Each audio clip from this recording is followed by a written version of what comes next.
ফ্রান্সের ঘোষণার পর একের পর এক পরাক্রমশালী দেশ ফিলিস্তিনকে রাষ্ট্র হিসেবে ঘোষণা দেওয়ার জন্য নড়ে চড়ে বসেছে। সেপ্টেম্বরে জাতিসংঘে ফিলিস্তিনকে রাষ্ট্র হিসেবে স্বীকৃতি দেবে ফ্রান্স। এই ঘোষণার পর যেন হঠাৎ করে ঘুম ভাঙল যুক্তরাজ্যের।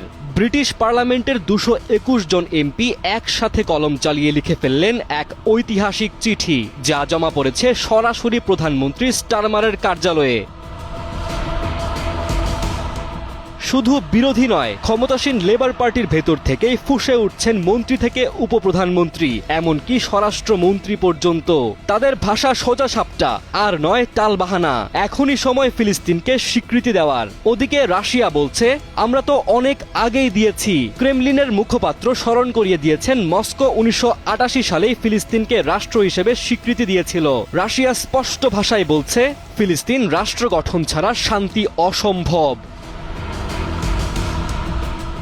ঠিক এক জায়গাতে এসেই থমকে যাচ্ছে ব্রিটেনের সিদ্ধান্ত।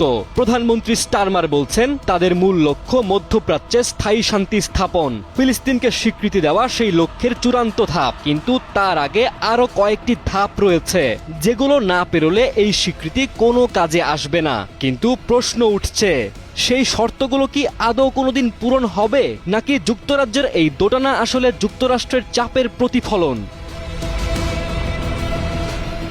ফ্রান্স যেখানে সামনে এগিয়ে আসছে, জার্মানি এ নিয়ে কূটনৈতিক বৈঠকে ব্যস্ত, রাশিয়া সরাসরি সমর্থন জানাচ্ছে, সেখানে ব্রিটেনের এই অপেক্ষা কাকে খুশি রাখতে, নিজেকে না ওয়াশিংটনকে? ব্রিটিশ এমপিদের ভাষায়, ফিলিস্তিনকে রাষ্ট্র হিসেবে স্বীকৃতি দেওয়া এখন শুধু রাজনৈতিক সিদ্ধান্ত নয়, এটা নৈতিক দায়। দ্বিরাষ্ট্রীয় সমাধানের জন্য এটা হলো প্রথম শক্তিশালী পদক্ষেপ।